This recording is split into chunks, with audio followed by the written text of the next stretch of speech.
लंडनहून भारतात आणलेली छत्रपती शिवाजी महाराजांची वाघनखे आता कोल्हापुरात प्रदर्शनासाठी ठेवण्यात आलेत. मात्र शिवशस्त्र शौर्यगाथा या उद्घाटन सोहळ्यात झालेल्या निष्काळजीपणामुळे शिवप्रेमी आणि कोल्हापूरकरांनी कार्यक्रमाकडे चक्क पाठ फिरवली.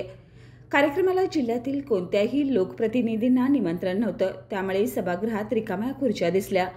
शोभा वाढवण्यासाठी खाजगी महाविद्यालयातील विद्यार्थ्यांना प्रॅक्टिकल सोडवून आणण्यात आलं आणि अधिकाऱ्यांनी त्यांच्यावर दमदाटी केल्याची चर्चाही आहे.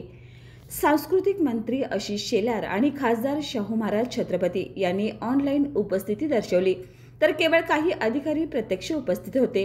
कार्यक्रमाची वेळ बदलणे आणि समन्वयाचा अभाव या सर्व प्रकारावर तीव्र टीका होत आहे. पालकमंत्री प्रकाश आंबेडकर यांनी सांगितलं, हा औपचारिक कार्यक्रम होता. पुढील 8 महिन्यात विविध उपक्रम होतील, पण निष्काळजीपणा झाला असल्यास जबाबदारांवर कारवाई होईल. दरम्यान अखिल भारतीय मराठा महासंघाचे वसंतराव मुळीक यांनी निष्काळजी अधिकाऱ्यांवर तात्काळ कारवाईची मागणी केली आहे.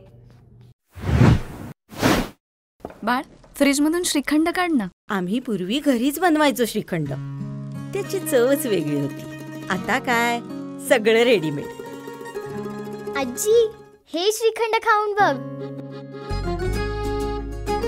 आज तुझ्या आईनं घरीच बनवलं की काय?